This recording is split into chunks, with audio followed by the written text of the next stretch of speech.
Welcome back, everyone, to another episode of Contents May Vary. My name is Kelly, and I'm joined by my beautiful sister. I'm Candace. Hey, Kelly girl. Hey, and we're back for this week's episode. We're on episode 6, Candace. Can you believe it? I can't believe it, but I can because Tansy has been keeping us posted on the number of Oh, episodes that we have and when the next one coming out. So yes. if we lose count, he won't. Oh, and he knows them by number too.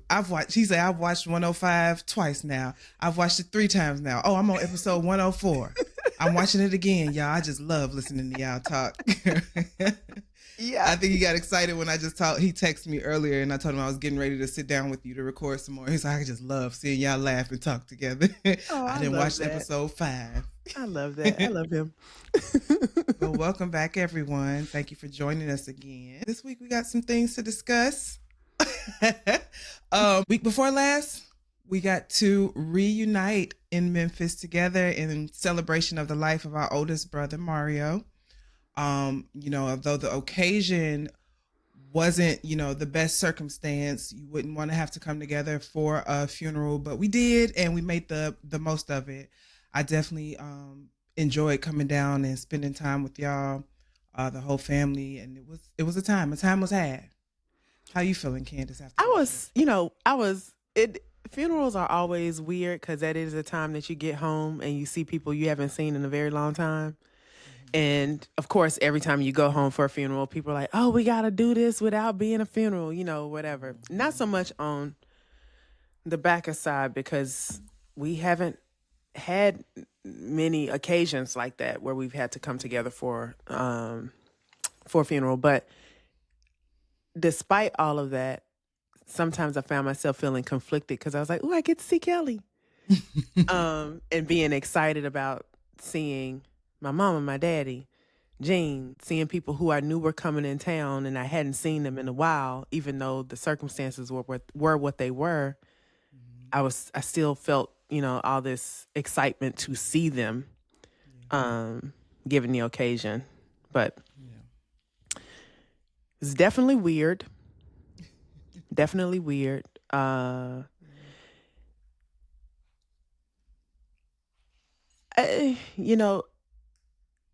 That experience, even though, Mario and I weren't close, like, I've known him my whole life, of course.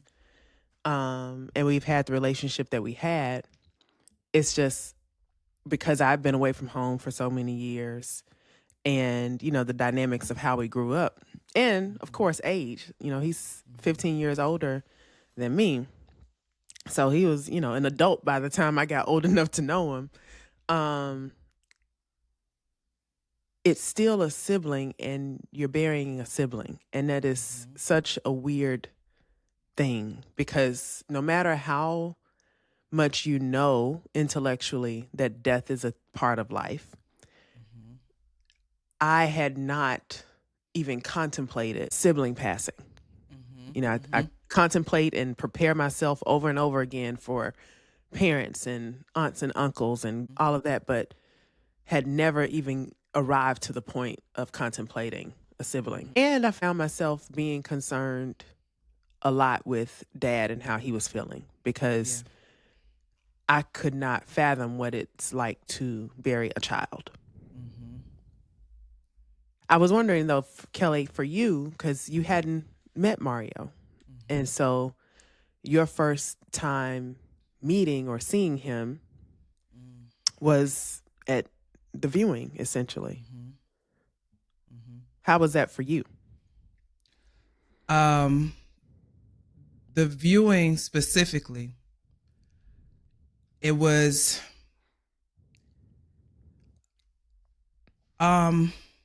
maybe uneasy was one word to use for it. I think you and I texted about it, and just the grief that I was feeling through the entire experience, just the whole unfolding of it all, it was conflicting to me because it almost felt unwarranted for it to be somebody that I didn't know personally, but coming to terms and seeing him there and seeing yet another person who resembles me, looks like me. This is somebody that I could have known and perhaps should have known, um, there's a grief of grieving what could have been. Mm. Um, and again, though, it still feels lesser than perhaps the grief of others who were present at the time. So I found myself trying to become small, stay out the way. I wanted to just kind of make room for everybody else because I felt like others' grief was more than mine, and I wanted to make sure they had space. And in a way, the inside of me, I was screaming, I just want to stay out the way. I just want to sit down and Oh, Kelly. be out the way. That's how, but I appreciated having you there. You literally held my hand and you felt like it felt like you were my sister in that moment, the whole trip. There's so many points we'll get to. I was like, this is my sister. This is my family that I'm with. But in that moment, having you hold my hand, it kept me grounded. Us making small talk in the best way that we could for the occasion that it was, kept me grounded and out of my head. I'm sorry, I'm laughing because I'm thinking about the ridiculous jokes. Oh my God. Oh, but it kept me grounded, and I was so thankful. Even it wasn't just you though. Dad was there. Everybody was there, but that's how it felt for me. I was battling in my mind with, is my grief really, is it valid? But of course it is, right? I'm again, it's the grief of what could have been. Yeah. It's I certainly understand feeling like I don't want to put words in your mouth, but kind of almost like asking the question, am I entitled to the feelings that even though it wasn't this for me, I've certainly been in that situation before where it's like, okay, I'm almost evaluating my relationship with a person or a thing against what I perceive other people's relationship with that person or that thing might have been, and making adjustments in how I show up according to that. And it's ultimately all perception. And I will stand by what I told you before, which is oftentimes when we're grieving, at least my experience with grief, and I have a very weird, I'll get to that in a minute. I have a weird relationship with grief, but I think oftentimes when we are grieving what we didn't get a chance to do, or what we wish we'd done, more so than grieving the absence of the memories that we made, because we always have the memories that we made. But then when there are some that you were hoping to have or, didn't quite get to do or to realize, that almost feels extra painful. And for you in particular, I imagine it's a whole host of memories wanting to be able to create or to have had the opportunity of creating. It definitely, it just took all of us by shock. And I've always had compassion for my mom when it comes to grief, because my mom has now buried all of her siblings and her best friend. And I think about that often and how that probably feels for her, and just having had the first experience of, burying a sibling. My goodness, like I couldn't, especially when you have so many siblings, doing that so many times over. I've had compassion for my mom because I could intellectually understand what it might feel like to lose all of your siblings or to have buried all of your siblings. But now I have an understanding of how that feels, and just that experience. It's definitely weird. I'm still trying to come to terms with it myself, because the question that I keep bringing to the forefront for me is, okay, I've had this space between me and my nieces and nephews, Mario's children, not intentionally. It's just the space that occurs when you don't live in the same area and you're not as communicative, I guess, as you probably should be or could be. And it's just begging of me, okay, Candace, you got to show up more and in a different way, or maybe not even a different way, just showing up in a way that you haven't. And I know I got to do better by that.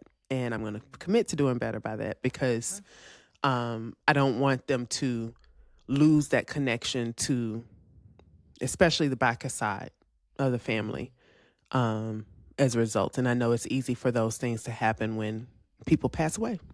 Yeah. So now we got the emotional stuff out the way. Yeah. Y'all, there are so many parts. Parts of that weekend that, I was just,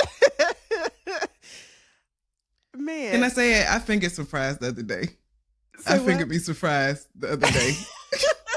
On my lunch break, I fingered some fries. I definitely, okay. So y'all, one thing that I find hilarious, or that was interesting to me that I discovered on this visit. Mm-hmm. So for context, my parents and Jean live in Memphis, and I texted Kelly. I was like, hey, we're going to have Airbnb. You're welcome to stay with us if you want, because I was thinking about all the people having to shower, all the people having to get dressed, and making it just a little bit more seamless. Okay, so everybody got space to feel like, we're going to visit, and we also going to be comfortable. How can we do both of those things at the same time? All right. So the majority of our time, though, we were spent at the homestead. Okay.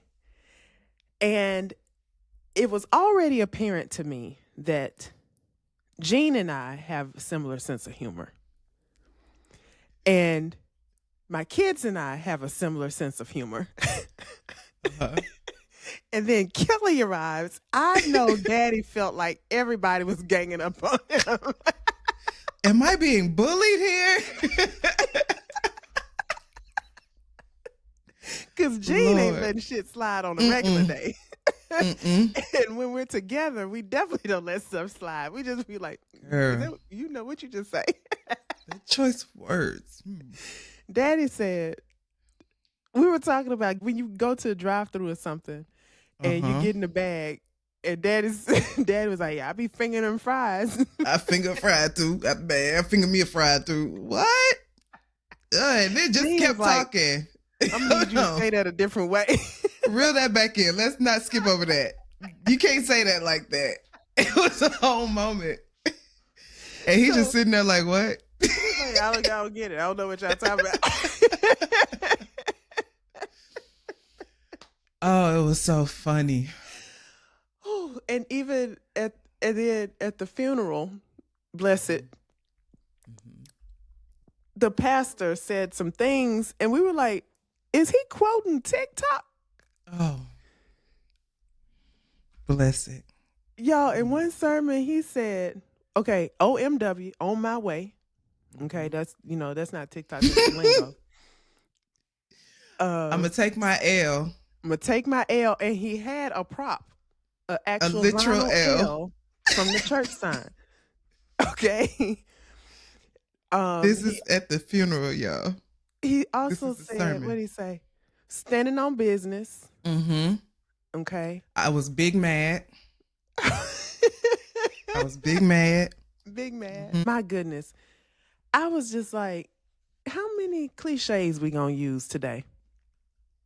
How many cliches we gonna use today? But the best part, even though I understood what he was saying about Mario, the best recap that I heard was his Uncle Clyde, who was his mama's brother. His Uncle Clyde told me how fast Mario drove, how much of a knucklehead he was, because he was like, he was like, let the police come get me. I don't care. And I had great pleasure, even though I didn't share in that same memory, I wasn't there at the time that Clyde was talking about. I too have my own experiences with Mario where he was driving way too fast and also didn't care what was going to happen if, if somebody caught him. So I was like, yes, that's the brother that I know somebody talking about right there. And Jean definitely felt the same way. So what else about the weekend stands out for you or stood out for you? A couple things. I mean, still, there's so many things I want to laugh about, but there were so many moments, again, earlier how I mentioned where I was like, this is my family, these are my siblings, these are my people that I'm with. And it might be little to you, Candace, but when we were at the Airbnb that one time and you asked me, could you use my blow dryer? That was just such a sister moment to me. I don't know how to explain it. I was like, yeah, of course you can use my blow dryer. Here's a flat iron. Do you want this too? That's my sister. Flat iron you can control the temperature on. And it's a little tiny one. Because she knew I needed to get the nooks and crannies. That's that one I use on them edges, honey. But I was like, yeah, this is my sister. Like, we're sharing appliances and things. That's such a, growing up, if you had a sister, we might fight over a blow dryer, Jean, you weren't here for this, but Jean gave me a little pew-pew lesson in the living room. Oh, okay. At your parents' house, at the parents' house one day. I was like, this is my brother. Like, these are the things I need to know. I'm just a girl. Yes, show me how and what I need to know about this thing and how it works. Us running to Walmart together, just the little stuff like that. I was like, I was thankful that I felt so at home with you all and got to experience just I'm glad being you around. felt And I at want home. more of that. I'm glad you more of felt that. at We home. must do it. Yeah. The other thing that also, folks, this was the first time a number of dad's siblings got to meet you. Yeah. And my favorite was when I introduced you to Aunt Judy. And I don't know if you could see her face in the same way, but I was looking at her face and it was like she looked at you and said, oh, yeah. This my brother. Like, I'm looking at it right there. And when you and Dad were sitting in the chairs, I was taking mental pictures. And I was like, I wanted to take a picture right now because this girl sitting here telling me she don't know, she don't see how she look like her daddy. And I was like, if only you could see what the rest of us see right here. Man, it was so many in that moment. It was so many people. Now, who is this? I knew they thinking probably the same thing you thinking. Now, who is this? When they would walk up, you're like, I know that's the Bacchus. I know it because I'm looking at it. Yeah, that was funny. Just the meeting everybody in that moment. Again, it kind of felt surreal because the circumstances why we're here, but also, hi, nice to meet you. I'm so glad to meet you. Yeah, it was interesting. Yeah, you got to meet some cousins and get some good old food. I don't know if you got to see it because I know in one of the other episodes I was talking about how sometimes when we're all together, you can't tell who belongs to whom, but you can tell everybody related. And I don't know if you were able to see any of those things kind of like up close and personal when you were there. Oh, okay. I see that face. I see that face. Don't know who it belonged to, but yeah. Especially with the men, everybody looked like one of our uncles. All of them, like the sons, all the cousins that were gentlemen, they all looked like the various men. I wouldn't have been able to tell you whose son was who, to be honest. Sometimes, but yeah, at Uncle Brian's house when we had the fish that night, that was an experience. I was, still feeling like I needed to stay out the way, but I still felt kind of, felt at home, sitting and listening to everybody talking and just taking it all in, when I'm in that mode, I tend to be like just quiet and listen and watch, So at Uncle Brian's house, I was like, okay, where am I supposed to sit? Because I was like, this is the adult table. Where is the kids table? There is no kids table. I know I'm not a kid, but where is it? I need to find it because that's where I'm supposed to be.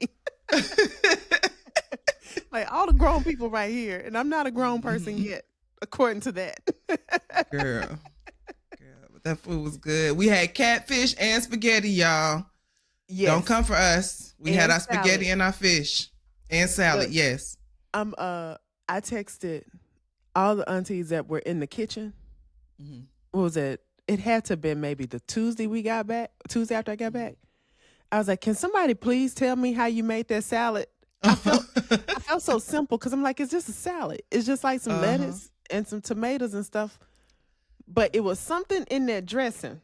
And I don't know what it was in that dressing, but it was something in that dressing that made that salad like, And so I texted and Tina was like, that was all rosemary. So and Bunny responded and gave the recipe, and I'm not gonna put the recipe out here because, to be honest, it's not one. But I'm gonna say she told me to get this red wine vinaigrette, right? Okay. But I think she made that red wine vinaigrette. I'm gonna have to double back and be like, hey, so I know you said red wine vinaigrette, but I feel like you might have made that. What's the recipe to that? Because that's what made the salad. It wasn't the lettuce. It was that dressing. I don't know what. I wouldn't have to have an Olive Garden salad or dressing ever again. No, after that salad. That salad was so good, and I was like, why do I feel all extra greedy? This salad good, but it was catfish,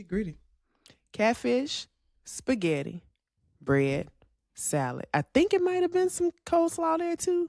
Yes, coleslaw. I had some coleslaw. Mm-hmm. And many of Tina's delicious sweet treats. Mm-hmm. They have vegan spaghetti too. Oh, that's right. Or like vegetarian meatless spaghetti too. No meat. Yeah, no had meat. options. Had options. But and Tina made these chocolate chip cookies that were delicious. I don't know if you got a cookie. I didn't get a cookie. The cookies were delicious. Cake. They looked like they came from like a one of the mall stores. They looked like, she might have bought them from someplace, but they didn't. They were one of Tina's sweet treats. And she made a sweet potato pound cake. Sweet potato pound cake, baby. That's what I was on. Also delicious. That's what I was on. So, anyway, anything else we want to talk about from Memphis? Let me think. No, we had jokes for days. We just had jokes for days. You at the ice cream shop with your dip cone debacle. Okay. Ma'am. Y'all, Candace took me to, first of all, in Memphis, there's Dixie Queen. You may have heard of Dairy Queen, but in Memphis, there is Dixie Queen. And I have learned that Dixie Queen is known for their dip cones, which unfortunately they no longer serve. And we found out the hard way after making the journey to Dixie Queen for dip cones specifically. Candace was met with disappointment in the drive-thru. Tremendous disappointment. And in that moment, and I witnessed the moment where she just surrendered to it. She's like, okay, so this is a lot. Not supposed to have no sweets. He's not supposed to have no sweet treats. And Jean told me before we left, because I knew this was going to be an issue. I asked my mama, did she want some from Dixie Queen? And she said, yes, a pineapple milkshake. Because used to be you could get a pineapple milkshake also from Sonic, but they don't sell pineapple milkshake. I said, okay, great. Oh, I said out loud, I said, I should probably get some for Dad, even though he don't need none. Jean said, you better make sure you just pick some, bring some back, because he going to feel left out. And the thing is, if we all had ice cream and he was sitting there without no ice cream, he'd be looking at us like that. So he'd be like, how that taste?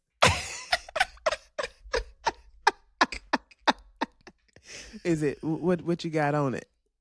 He'd be like, Daddy, you want some here? But so I was like, didn't want him to feel left out with the ice cream. But I also didn't want to contribute to, the behavior that we know Daddy got a sweet tooth and he wants some sweets that he's not supposed to have. So I get to the drive-thru and I'm trying to figure out how to tell this lady, like, I ordered a fudge sundae, but I didn't want all the extra.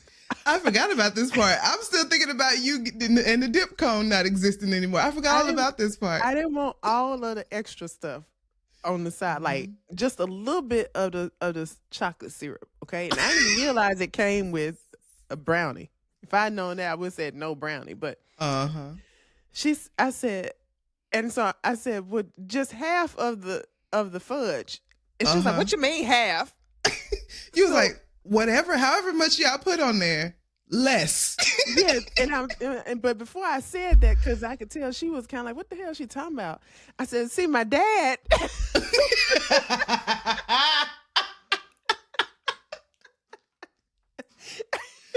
And she probably sitting on the other end of that speaker like, "What your daddy got?" What? Right. I was like, "See, my dad wants a sweet treat. He's not supposed to have it." We are in the drive-through, people. We are in the drive-through explaining. And at a certain point, Candace just said, "Okay." She kept talking over me. Was like, "Excuse me." I was like, "Okay, just give up. I can't no more." Oh, that was so funny. That was so funny, Candace. In that moment, you just surrendered. You were just like, "What did you hear? What did you hear?" Exactly. Just repeat it back to me.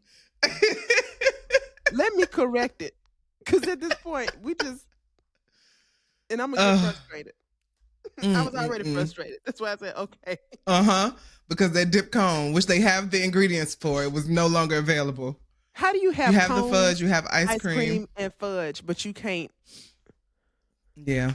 So Dixie Queen, we want to know the story. We want to know why y'all took dip cones off the menu. I really do. And I don't think it's going to last. It. And I wonder if it's just going to be like, if it's a permanent change or if it was that day permanent. Change. It sounded permanent. There has to be a story behind it because you have all the ingredients. Somebody messed up the dip cones for Memphis. They did. For all of Memphis. Then the other funny part was I was tickled with myself. Because, okay, if y'all seen Bridesmaids, y'all know the scene where where they all were trying on the dresses and they had on, they trying on dresses in the dressing room and whatever it was they ate earlier, I don't know if it was some tacos or something else, but they all had bubble guts and the guts was like trying to come out. And so Melissa McCarthy's character gets on the sink and she's like, "Don't look at me." Because she's sitting on the sink like a toilet. And so that morning we were getting dressed to go to the services. And our Airbnb, for whatever reason, didn't have no soap. I don't know. And this is when we were discovering it because everybody's, taking a shower. So Zora texted, she was like, so chat, there's no soap. I was leaving the house to go get some coffee, pick up coffee because there also was not coffee at the Airbnb. And Kelly was like, "Oh, I'm going to ride with you because I need to stop at Walgreens too." And it was Walgreens right across from the Starbucks. So right when we pull up to the Walgreens, that's when I get the checks from Zora about the soap. So I was like, "Oh, hell, I got to go in this store."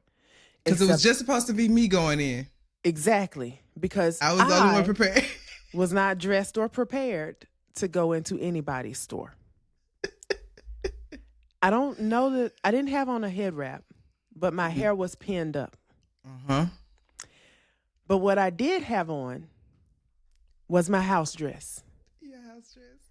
And underneath said house dress, nary an undergarment. So I'm already self-conscious about my titties to myself. But now I'm like, okay, I got to walk in this store looking a mess and hoping I don't see anybody that would judge said mess. Namely, a black woman. Because I didn't care if a white person saw me. I was only concerned with the black woman seeing me. Because I know in her mind, she'd be like, "Now what possessed you to walk out your house looking like that this morning?" So I said, "Well, I'm gonna grab a hold of them, hold them up like this, and I'm gonna walk through, this Walgreens and go get that soap and run out." I don't even make it to the door. Who was getting in the car? A black woman. I looked at her. I said, "Don't look at me." She said, "Girl, you're fine." I said, "Okay, fine." And then I just, I let my arm relax. I said, "Well, we just go walk in this store and do what it's gonna do." And now let's add the third layer. The final layer is that you can't even just go in and get the soap that you want. The soap you need is locked up. And you have to call an attendant now. Exactly. But soap is like Akon. So oh my God. Yeah, so you can't even just get in and get out now at this point.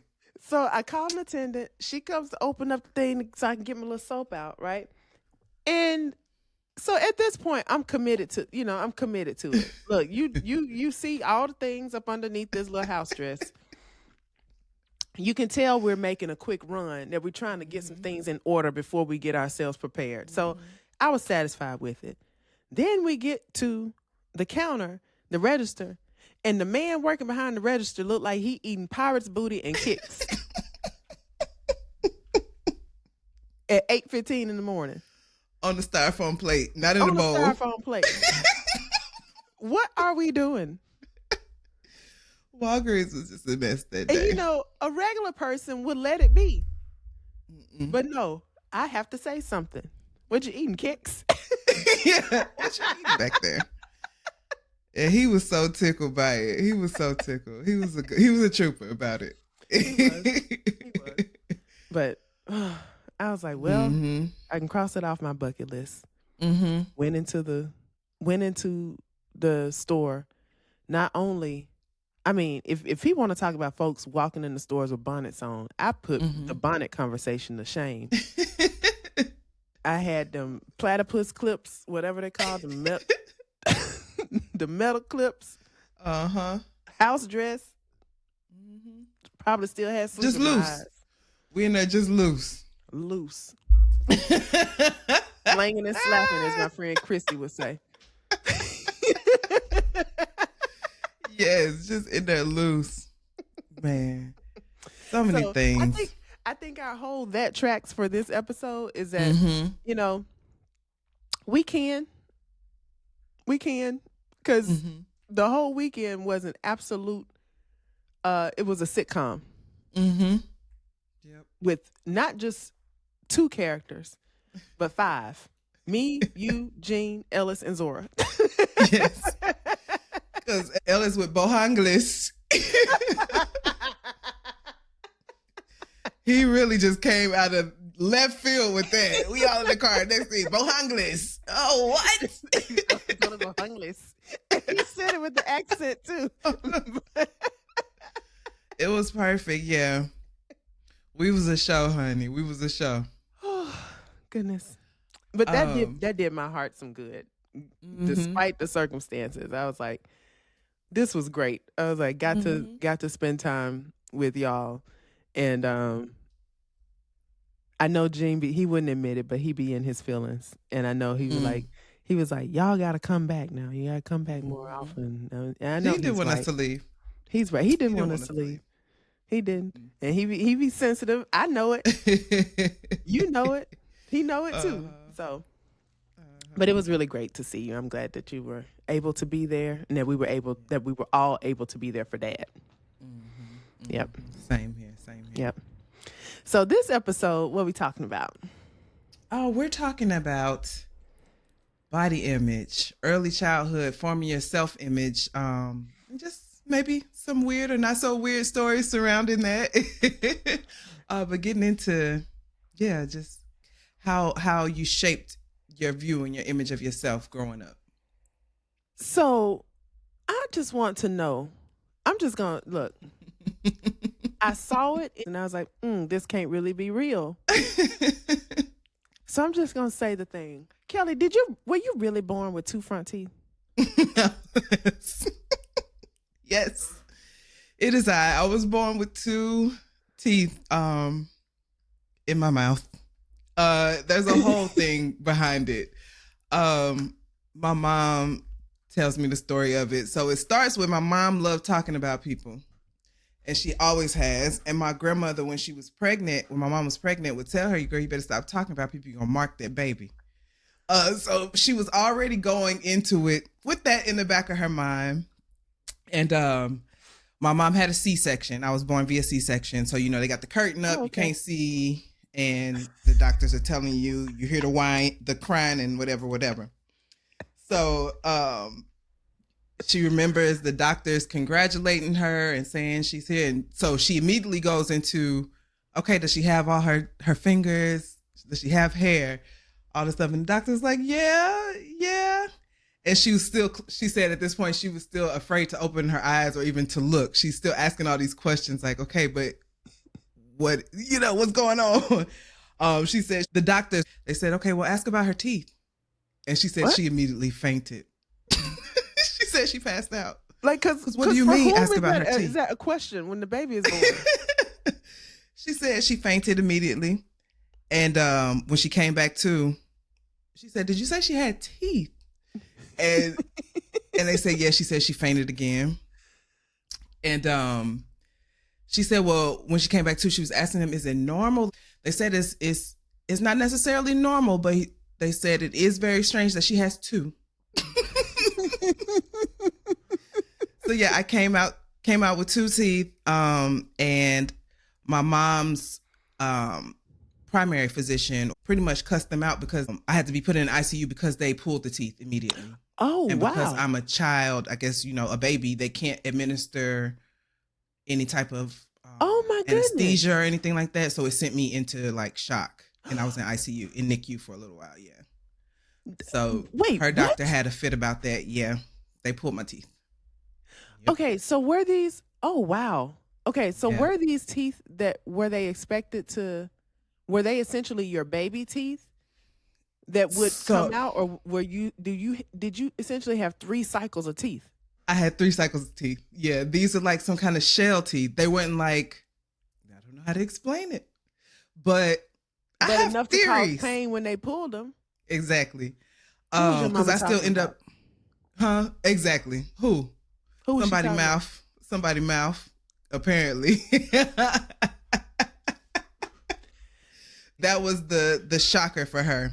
And once I came out of ICU and all that, everything was fine after that. But yeah, the other thing, my theory on it, well, I don't know if I want to say it. She was told early on that I was going to be a boy. Okay. And growing in her womb, I was known the whole time as Woody. She was going to name me Woody after Woody Harrelson. And so not only was it shocker that I was a girl, but born with 2 teeth, but I was also a girl. And she came up with Kelly like on the spot then. Are you serious? Woody and Kelly. So growing up, my grandmother also had a dog named Woody. And I always saw this sign. Woody was a boy, dog. And growing up, there was always this sign on my mom's old bedroom at my grandmother's house that said Woody is a girl. And I didn't understand that for a long time, but it was about me. It wasn't about the dog. Oh. So yeah, Woody is a girl. So Woody is a girl. Mm-hmm. So I've heard stories. Was it my coworker, my boss was supposed to be a boy. Her parents said she was supposed to be another gender, and she came out, but they found out it was because she was actually a twin, and the other twin didn't make it in the womb, and she had a mass that had to be removed, and it was part of the twin that didn't make it. So I don't know, girl. I have my theories. Did I have somebody else's teeth in my mouth? Was them Woody teeth in my mouth? That was Woody teeth.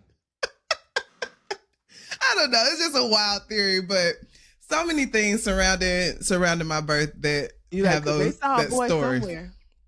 Yeah, because usually don't they mistake girls for boys and not boys for girls?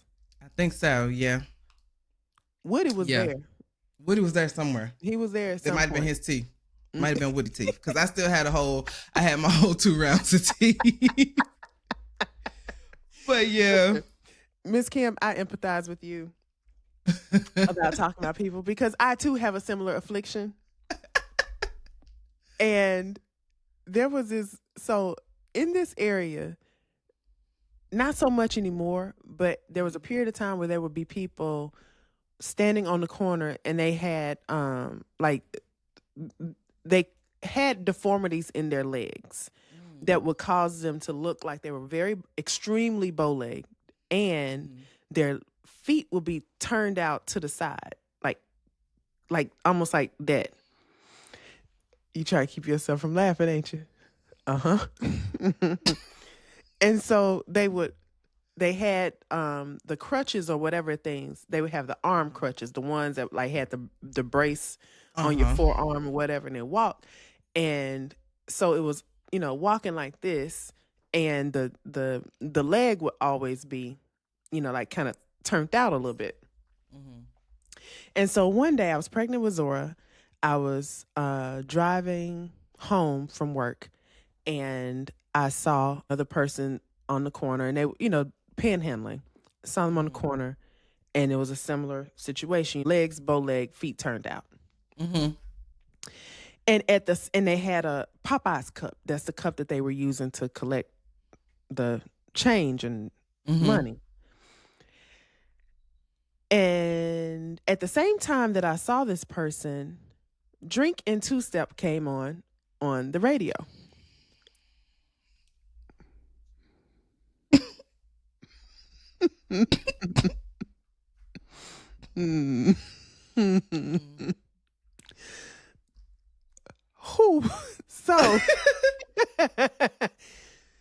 So of course I had to tell this story I was like, on what earth would this happen? Like, of course this happens to me, like it was a gift from above. So I was texting a girlfriend of mine. I was like, you gonna believe what happened? I saw this, and I was just laughing, kicking about it, whatever. So then it comes time for me to have my child, and she's born. And what is going on? Her foot is flipped out. Whew. Y'all, when I tell you, I was like, I repent.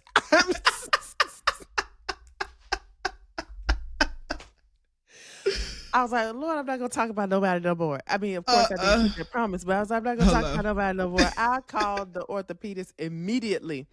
Turned out it was just an issue of that was the way her leg was, or her foot was sitting when she was still in the womb. And so it just got kind of used to being in that same position and was like stuck like that. He was like, just massage it, fold it down, it'll go back to normal. When I tell y'all, I was like, I done marked my baby to end up having them arm crutches and be out with the Popeyes. To have her drinking her two-step. God bless her. So I understand, Miss Kim. I understand. Yeah. I want to know who you were talking about with the mangly mouth. Right. It had to be. Because it was somebody. I can't believe they took your teeth out and didn't like that was supposed to be okay. Right. Apparently it's like a choking hazard or something like that. Who knows? Oh. Yeah. Oh. Yeah, let's just pull her teeth though. Right. I hope, did they tell your mama they pulled your teeth? No, I don't think she knew. See? Yeah. See, I don't like it. I don't like it. Going on. I feel like you should be able to sue. Right. For emotional stress. I'm sure it got something to do with the reason I am the way I am today. And how is that, Kelly? Something ain't right. Something ain't right. Something ain't right. It gotta be. So, okay, so you were born with 2 teeth. The last episode, we started kind of dancing around some things that have to do with body image and how you're seen or how you see yourself. And it was interesting because at the top of the episode, we were talking about how, given the context around the funeral and grief process and the ways that things kind of work in relationships, et cetera, you wanted to make yourself smaller. Like you just kind of wanted to not be seen so much. And that was probably the part of what you said that felt the most, it pulled at my heartstrings the most because the concept of making yourself smaller carries so much more to me than just trying not to be in the way. Like it feels like more than that. Like I'm not like I already have my thoughts about how I'm, whether or not I'm entitled to how I feel, but I also don't want to consume too much of the space that's here. And I know that I dealt with and still do deal with things where I don't want to be seen. Like I feel like I already consume so much space height wise and body size wise that sometimes I'm like, I just want to I wish I could shrink sometimes. I wish I could kind of go into smaller version of myself to not be so visible at times, especially when those times feel uncomfortable to me. Yep. And I think a large part of that for me came from the fact that just in this bigger body and in this taller body and going to school, and there weren't many tall people, definitely not a lot of tall girls. Exactly, yeah.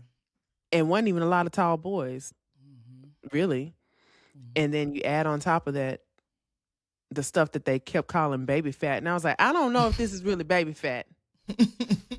I feel like baby fat's supposed to go away at some point. And I don't know if this is baby fat.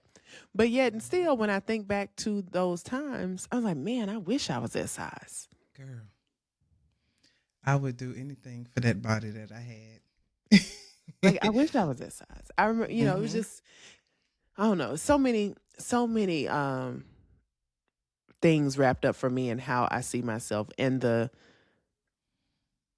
don't know if should I call it paranoia? But I be in my head a lot about how I think I'm looking to somebody. Do you experience that? I agree. I feel that. And it's not even just in how I'm looking, like just in size, but am I behaving the way I should? You know what I'm saying? Is this socially, am I, moving through this space in an acceptable way, quote unquote, acceptable? A lot of what goes through my mind when I'm in those social settings is just me overthinking, how am I showing up? Is it appropriate? Will somebody have something to say about it, whether they say it to me or not? Are they thinking about it? You know what I'm saying? When a lot of times the truth may be that they just might be also in their head about themselves just as much as you are about yourself, where really no one is truly present. Are we all here together? But yeah, I do tend to get caught up unless I'm in a situation where I'm truly just already comfortable. I know the people I'm around, you know what I'm saying? I know that they accept me and know me for who I am and how I show up. I can show up how I feel and know that there won't be any repercussions. Not to say that I feel like people are going to do something to me, but unless I'm in one of those types of situations, I do tend to get caught up in that. And that could stem from, a lot of my body image and my image of self, how it's been shaped as I grew up. Where does it come from for you? A lot of times being made to feel like I was too bigger than I should be. And that's physical. People are thinking physically, right? And now that expands and bleeds into personality wise. Am I too loud? Am I too, you know what I'm saying? Again, being made to feel like I'm taking up too much space. And that simply stems from body image and how it's made to feel about my weight growing up. There was a period where I don't know, I just started putting on a lot of weight as a kid. I was a kid and I like to eat. And maybe I wasn't as active as I should be, but I'm talking elementary age, you know what I'm saying? Where I got really chubby. And then come middle school, I feel like that's when I started to shoot up, right, in height. And things kind of leaned out a little bit. It leaned out. It leaned out. But still, I'm still being made to feel like, compared to my peers, you know what I'm saying? I'm too big. I'm overweight. I'm this. When at that point, that was probably one of the most active times of my life as far as me being involved in sports, always moving up and, doing things. My body, I was putting my body to work, but I was still just, thick. I was big, but from what I was hearing and taking in, whether it be from family or from media, I was too big, and that has bled into not just my ideation of how I feel physically, but also how I kind of hold myself back personality wise. I don't want to be too big. I don't want to take up too much space because apparently I'm not deserving. That's what it sounds. You're not supposed to be this big. You too big, and that bleeds into other arenas of how I view myself sometimes. I remember for me, there was a period of time when I was young. I think I was like 5 or 6, and I was told to get on the scale, and I think I weighed 70 pounds. Actually, I know it was 70 was the number. 70 pounds, and they were like, "You too fat, you too fat," and I got a whooping. Oh. And I constantly thought about that all the time, and then being around at that time cousins who were much thinner than me, and also had this very long hair, and my hair was long, but it wasn't as long as theirs. And I just always felt less than. And I was like, okay, I'm bigger than they are, and I don't have, my hair doesn't do the same thing that their hair does. Just feeling different, like just feeling like I don't belong. And then when I would be at home, my who I call my god sister, she was also very thin, and and everybody to me, everybody around me was so pretty, and I never saw myself as pretty. That was not a word that I would have used to describe myself. But everybody else that I saw was like, they're just so pretty. And it didn't, and it's crazy how, you can look at family and see beauty in your family, but not see it in yourself. Like that's such a wild thing. Like at this point in my life, I recognize how crazy that sounds. But I would see it in them. And my mom at one point told me, and being a child or younger, I didn't understand the distinction that she was making. As a woman, I understand the distinction she was making. But as a child, I didn't get it. And she said, "You're not pretty." She said, "You're not cute. You're attractive." Like she would use words that are ever so slightly different. But to me in my young ears, all I was hearing was not cute, and not seeing that attractive can also be something very different. And it's a different elements of beauty in different ways. I didn't understand that at that time. And so for me, a large part of I put a significant portion of my self-worth on grades and performance and what you accomplish, because those were the things that people would celebrate me for or acknowledge me for, were the things that I did well in school or academics or whatever. I was like, this area of personality and looks and all of that, that's not going to be me. That's not going to be the thing that people are going to look at me for or celebrate me for. So I put all my effort and my value into how much I could do and what I could achieve, which came with its own set of complications for me. Yeah.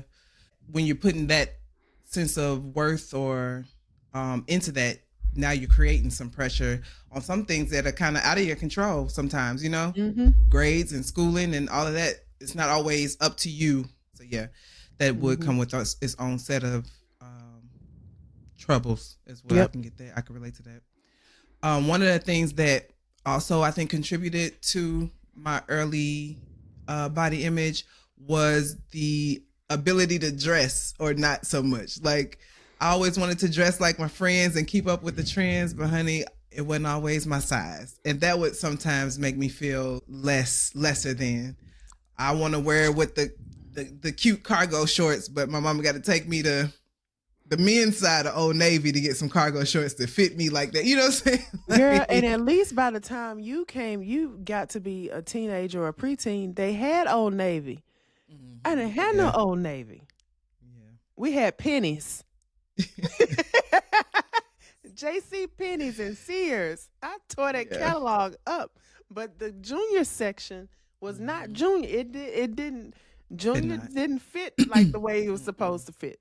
And that did a thing. That did something to me. Mentally, I feel like not being able to, I could make the looks happen, but it wasn't, what I'm saying? I was always having to shop in the grown women's section and stuff just looked too old to me. And now I'm arguing with my mama because the stuff she pulling up, I don't want to wear this. This is not what I want to wear, but it's what fits. And then also that changed into kind of in high school when I'm starting to kind of get into the clothes, but also now I'm feeling like, I don't know, there was a thing about just wearing clothes that might have been too grown, but it's what fits.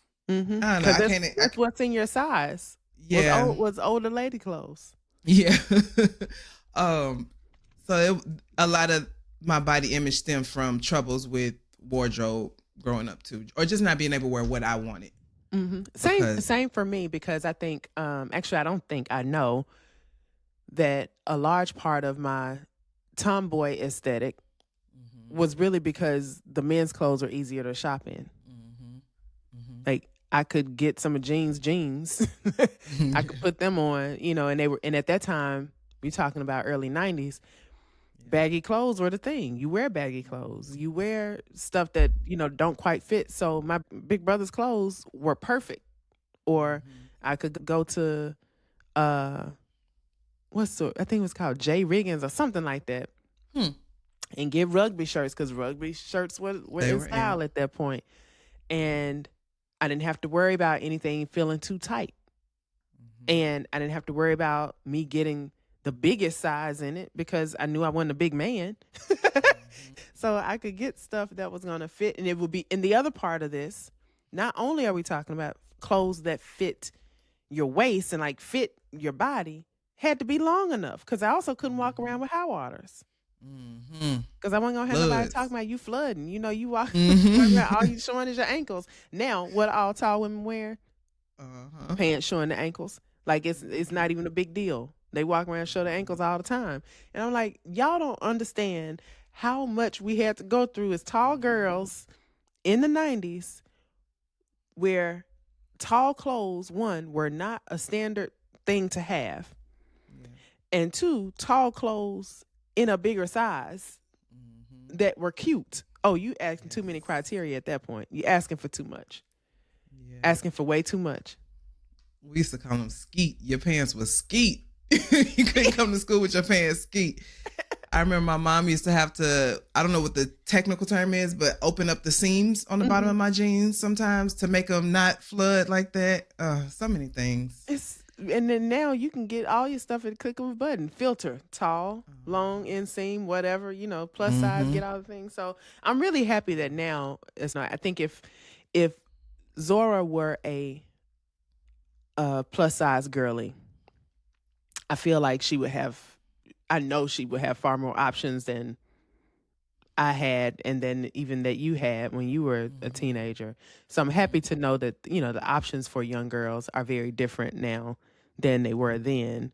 But I don't think our mindset around girls in bigger bodies has changed really all that much. On the surface, it kind of looks like it might have changed, people becoming more understanding, or I guess accepting of people who look differently generally. Whether you're talking about gender expression, sexual orientation, just how they choose to dress and what they consider their aesthetic to be, people become so much more understanding of the variety of ways that people show up. But I do think that there's still tremendous bias that people feel when they are in larger bodies. Yep. It's happening. It's in real time these days, with the new rule with the airlines. Yes. Having I mean, of course, you would have maybe considered it a courtesy to perhaps get a second seat but now it's them being able to determine, because there's no set way to say this person is, what I'm saying, that there's no metric, no real metric. So it is leaving space for discrimination. And that's happening in real time. Just for people who are trying to travel. When I was on the flight going to Memphis, we were sitting at the gate before we departed, and I was like, well, I don't know why we were still sitting there. They hadn't closed the doors or anything. And then I'm sitting in the exit row, and I feel someone rather bump my shoulder, because they were walking by a little bit forcefully. Like, it wasn't the type of walk that you got bumped and it's because, they were just walking and their bag kind of got the way. I could feel there was a little bit more behind that bump than anything else. And not personal to me. It's just, right. I'm often getting bumped when I'm on a plane, because I guess my shoulders are broad or something. I don't know, but my shoulders always getting bumped. And then when I looked up, I noticed that it was a woman. She was I would say she's a pear-shaped woman. Mm-hmm. And she had very shapely hips. Like she had a shape. Like she had some ass. Okay. That's really what it was. Yeah. She had some ass.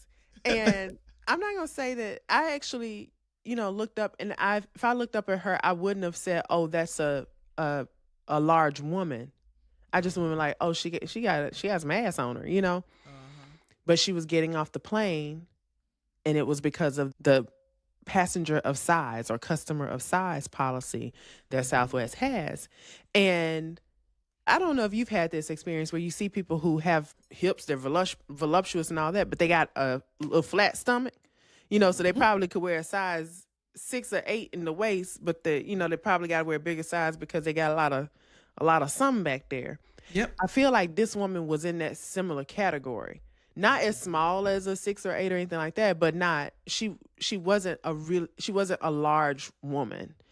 Mm-hmm. And that's the area where, especially for Black women, this was a white woman, but especially for Black women, where we got hips, and it might not be nothing else to it other than the hips. Yep. But you saying if my hips can't fit between these two armrests, then I'm now a passenger of size, when I might not even really be of size. I just got wide hips. Yep. Or I just got some ass. That's some ass. But yeah, like it definitely, those things like that they contribute to people having negative images of self and not feeling entirely comfortable in their bodies. And let's not add social media to the mix, because that's going to be a whole different conversation on top of it. Because I know you were saying that Zora's generation kind of got it easy with the dressing and clothes options, but they do have this new demon that we didn't have to deal with back in the day, which is social media. But that's true, because you know what? If you didn't see me at school, you didn't see me. You don't know what I looked like. I could have got on the phone and told you that I was fine today at school, and you wouldn't know. You'd be none the wiser unless you knew somebody that went to my school. But what changed for you? Has it changed perception of self, body image, and just kind of comfort in your own skin? I can't point to, well, I think I could. Not a particular moment, but just a stage in my life where I had to just do the work and learn to what love and self-love was all about. But it also boils down to me coming into this, how I like to do the family research and history and learning about the people who came before me, coming to the conclusion or the knowing, which is just simple fact, that I am who I am, what I look like, everything about me is because of the DNA that's inside of me. It's the people that came before me that created me, the people that came before them that created them. And to deny who I am and not see beauty in me personally would be to, diss the people who came before me, who created me. And I know that they were good people and people with good intentions and beautiful people. So why would I be any less, no matter what form I took? You know what I'm saying? And this body that I get is the only body that I get, and learning how the body works and what a miracle life is in general, how maybe odd defying it is, how we're defying the odds just by existing. And something such as how I appear is so minuscule in the grand scale. But also I look like I look because I am who I am, and that's beautiful. And I do see the beauty in that. That's a beautiful thing to say. Yeah. It is. It's the truth. It's the truth. And I know I was supposed to, because I forgot when I saw you. Ma'am, you are not straight up and down. Girl, boo. You are not boxy. You do have a volume. Girl, listen. And I forgot to tell you to your face. Well, thank you. But sometimes, we just get in our heads, and that's that dysmorphia. But yeah, I am who I am because of people who came before me, and I can't diss their work, their creation. I am that. We're beautiful. Very well I'm beautiful. said. Very well said. And I'm going to internalize that myself. Yeah. Yeah. Yeah. There's been several factors that just kind of helped me open my eyes to more so um, the concept of love and how important it is to love oneself in order to learn what real love is, you know what I'm saying? And giving myself grace through love and a lot of lessons there. But that's what it ultimately boils down to is that I love myself and I wouldn't want anybody else to treat me how I would, you know what I'm saying? How I used to treat and think about myself. So it starts here. It starts here. I love that. You said, I love myself. I love myself. Yeah. I love me some me. Yeah. Girl, I sit with me more than anybody else does in the world, you know? What better way for me to treat myself than to love myself? Why would I spend time getting down on me? And if I do love myself and if there are things that are really detrimental or things that I'm doing or participating in that could be harmful, whether it's my eating habits or my being less active than I could or should be, you know what I'm saying? I could do those things out of love, but it's not out of me wanting to punishing your body or punishing yourself. Exactly. Yeah. It's more so out of love when I'm doing these things now. And that also makes it easy to stick to them sometimes. Sometimes life just happens. I do what I can. That's definitely a great way for people to hear, for me to hear. Hell, it's like it is a different approach to things when you're doing it from the perspective of I'm doing this because I love myself, not doing it because you can't or you shouldn't or you've done so poorly that you need to be punished in this particular way. What's the first compliment you ever remember receiving? Wow. Oh. Don't we gotta think? Yeah, I do. It's hard, right? I can recall like being with my grandma's friends and they used to always compliment my dimples as a kid, like me smiling and, oh, you just got such a beautiful smile. And then that all went to shit one year. You remember when Twitter was out back in the day when Twitter first, I feel like millennials, we got the first real taste of Twitter back when it was way back. Lord, I'm nervous. I remember I got roasted one time on Twitter and this girl told me I had a chocolate Grinch smile. What? Okay, why were they roasting you on Twitter? I don't know. We was going back and forth. We just was talking shit. Twitter used to be really the wild, wild west. And me and my friends, we used to always be online going back and forth with people. But Twitter back in the day was literally all black Twitter. I didn't know nobody outside of black people on Twitter. Okay, so I feel like black people, for one, black millennials made Twitter. Like we made Twitter what it is. But yeah, back in the day, we used to just be on the internet talking shit. And this girl, she went in on my profile picture, said I had a chocolate Grinch smile. A chocolate Grinch. And I never forgot that. Listen, the Grinch had a beautiful smile when it got real big and did like this. Exactly. And she was right. That's the whole point. She ate that one up. She ate that up. Yeah. She ate that up. But that's the first compliment I remember getting. It was just on my smile. So I'm sitting here thinking the first compliment, I don't recall it. If I had to guess, it had to have been around my smile. That's usually what I get compliments about, but I can't tell you who it was or anything like that. So the thing that's sticking out in my mind around like the first compliment I remember, and then I don't know if I would consider it a compliment, but it was my mom would always sing this song, "You're So Precious to Me." And something about like being called precious to me feels like a compliment. Yeah. I don't know. It's not associated with any particular thing or feature or anything like that. But that feels special to me. Let me see. I feel like what I get complimented on most now is probably height or smile, one of those two. Okay. Yeah. It's usually, I think it's usually my hair for me when I feel like doing it, I guess. It's usually my hair. You got some pretty hair. Thank you. It's so thick. My hair's so fine. Thank you. So thick. But I do oftentimes just finding, and I don't know if it's vain or if it's wrong, but I like it's cool when people say, "Oh, girl, your hair looks so pretty." But sometimes I just wish somebody was like, "Girl, you look so pretty today." And like maybe not specific thing, one specific thing. Yeah, just tell me I look pretty today sometimes. Mm-hmm. I be It's like I want the whole package to be pretty. I don't want the. It's yeah. kind of like when people will say, you know, oh, you're cute for a little dark skinned girl, or you have such a pretty face, or stuff like Mm-hmm. that. You're like, just tell me Exactly. I look good. Just tell me I'm cute. I know you like it. Yep. I think it just be on them days where I'm walking out the house, I'm feeling good. You know, I feel like I look good. Mm-hmm. But then it's, oh, your hair look cute today. I'm like, well, what? Hold up. Yeah, You go back know, and listen to this. like, I know you see just it. tell me.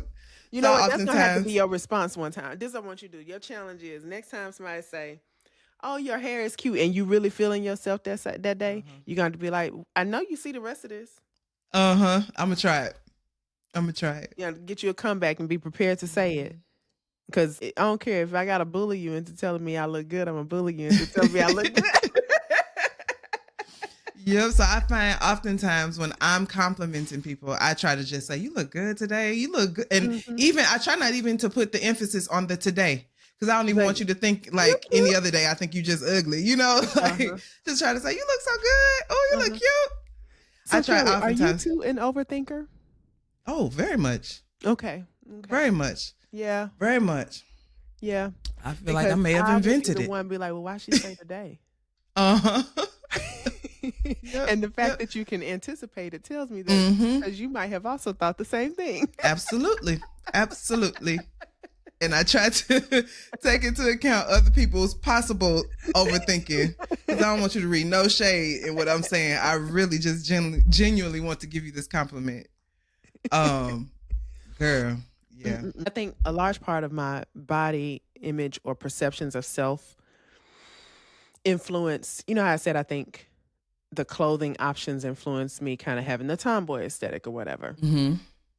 Some of the other things that I think kind of not wanting to be so visible and so seen influenced the other things about me, in addition to all the stuff that we would hear about people that wore or did certain things. For example, I've always liked the way lipstick looked on people. I always liked the way nails and like, you know, long nails and pretty colors and stuff and vibrant colors looked on people. I always liked the way that people looked wearing shaped like clothes that actually fit their bodies. I always liked those things, but I avoided them because of what I thought people would say about me if I did those things. And I think I would get in my mind a lot and say, if you wore your hair a certain way or you had, you know, wore certain colors, you're fast, you know, and I didn't want to be considered fast because I'm a smart girl. I got good grades and I was going to college, you know, all these things that I didn't want people to assume something about me because of one other thing. And well, I've come to learn about myself as an adult woman that so many things that I desired to do, I suppressed because of what I thought doing those things would signal about me. And also being so uptight about not wanting to appear that way. So what if somebody thought I'm fast? What, maybe I am fast. You know, but clearly I would not be the first one. Yeah, so clearly I have a bias against the thing that they're talking about or an internalized bias around it to the point where I would just suppress the stuff that I truly desired or what I wanted so that I would keep this perception even though there were things that I actually wanted to do and I wanted to experience or it might even be who I am, who knows, you know? And the practice that really got me to the point where I became far more comfortable with not just within my own skin, but also in expressing myself was my therapist. One of the early exercises with her was, she was like, you need to identify your alter ego, give her a name, develop her character. What does she like to do? What does she wear? What's her signature color? What's her signature scent? Does she have a certain thing that she enjoys doing? What's her playlist? What does she like listening to? Does she have a signature drink? You know, she was like, play with your alter ego. Like, think through who that person is, a person, and the person that she would be, like you would be if you didn't have any of these little barriers up, right? She was like, that's your alter ego. She said, because your alter ego tends to be your truest version of yourself. And over time, my assignments were to do things that my alter ego would do, or to intentionally show up in a space as my alter ego, like embodying that person, even when it felt uncomfortable. And the goal was for the distance between the alter ego and the person that I am on an everyday basis to become narrower and narrower. To close that gap. And that has been by far the most beneficial practice that I've done in therapy, was really just getting through all of that. It's been uncomfortable, and I still have moments where I have to intentionally show up as an alter ego as opposed to the person that I would naturally, that I kind of default to being. But it's helped me really get to know myself even more. Yep. And the funny part is when you reacquaint yourself with folks who only knew the version of you that was suppressed. And then now they're like, who is this person I'm looking like? Something happened. Like nothing happened really. I mean, something did happen, but nothing. I'm not experiencing a crisis, Yep.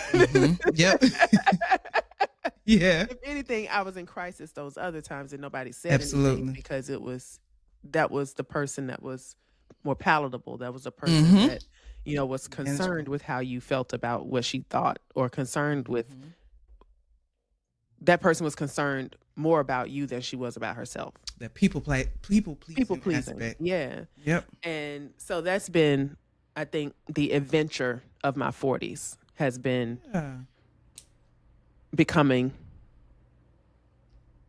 making my alter ego and the person that I've known myself to be one and the same, more like one and the same. I can totally relate to that. That is an excellent practice. W therapist. W therapist, yo. But it makes perfect sense, because even if the slightest things are tied to what this alter ego might appear like, even just embodying the appearance will now kind of psychologically link you into, okay, now who do I have to be to show up like this? What do I like? That's and amazing. It's not as scary, because when honestly, I think we play pretend all the time. We just play pretend in a way that's easier for other people to digest. It's harder for us, but it's easier for other people to digest. And so now you're just playing pretend with the person that you desire to be. And when it's the first time, your first time embodying the alter ego, you be like, oof, I feel everybody gonna tell I'm faking. They can't tell nothing. All they know is who you're there right there in that moment.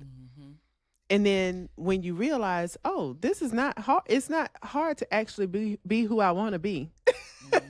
And it benefits you in a way too, because these are aspects of yourself that would have been suppressed or had been suppressed. And how the psyche works sometimes, because those things get suppressed, you can tend to lash out or over lean into other things to your detriment, because you're suppressing something that should be expressed, So it's definitely beneficial in that way too. Good. I live in my 40s, at least at this phase in my 40s, in pursuit of two things primarily: radical joy and freedom. Less about things that make me feel free, and more about things that don't feel restrictive. And things that bring me joy. Yeah. If it don't bring me joy, I don't really want to deal with it. Yeah. I recognize that there are times when we're going to do stuff that's not fun or not pleasant, but even if it's unpleasant, am I doing it because I want to do it, because I've decided to do it? Or if it's something I haven't decided to do, so I don't have the freedom to decide whether or not I do it, so I have to do it, do I have the range to make it as enjoyable as I can within the the confines of not being able to decide not to do it? And so those two things I try to prioritize more than anything, and it has brought me much happiness. For real. Even just operating in the space of, if I want it, why can't I do it? Why can't I? I feel you in that sense of like operating outside of restrictions. Because there's so many people in the world doing whatever the hell they want with all the audacity in the world. It's not too far-fetched for me to say I want to play video games and be online doing it. It's not far-fetched. I can do what I want to do. You can do what you want. Why I do not? what I want. Yeah. And on that note, we do what we want. Me and my close girlfriend Tiffany, we say all the time, we do what we want. And the people in our lives are probably like, you are a hellraiser, and I am. Yes, we are, because we do what we want.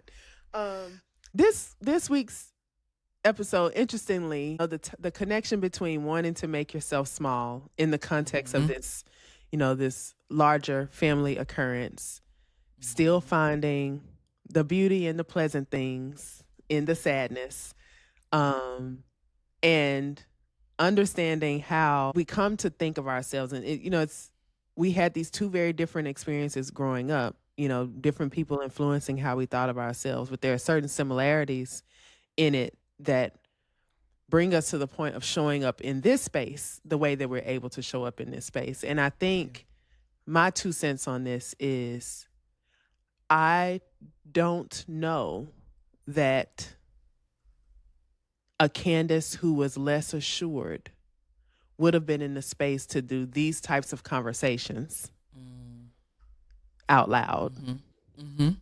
And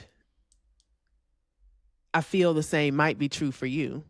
Very much. Like if you hadn't gotten to a place where you're like, I love myself, I love me, would we have been able to arrive to a space where, okay, it's me, it's you, and then there's an us in it, and neither me nor you diminishes the us, and the us doesn't diminish either of us individually, if that makes sense. Correct. It does. Makes plenty sense. If it hadn't been for doing the work, having these conversations out loud in public for others to hear and listen in on, this is almost like unnecessary visibility, right? I'm putting myself out there. Why you would have never done this? Your business like that? I would have never done this.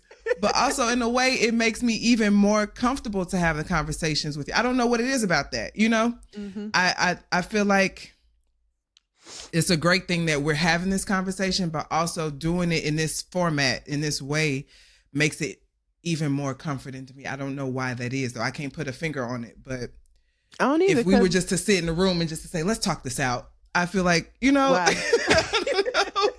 don't know. But doing this out loud is making it easier in a way. And again, if it hadn't been for us growing into who we are separately and doing the work personally, we probably would have never got to this point. Yep. And so, I'm thankful for kudos it. Kudos to us. Pat ourselves. For sure. Pats on the back. For sure. This has been another episode of Contents May Vary. Make sure to follow us on all the platforms. And I think we're going to start putting some little TikTok videos up eventually. We're going to try to grow our little audience over there. We got to grow our audience everywhere. So please like, share, subscribe, as the youngins say on YouTube. But most importantly, love to hear if there are any pieces of this of our story that are resonating with you, or making you think of certain things, or making you reconsider connections with family and wanting to dig a little bit deeper in different ways. But until next week, where we have another episode, love you, Kelly. Love you too. Daddy, this episode 106. Enjoy it.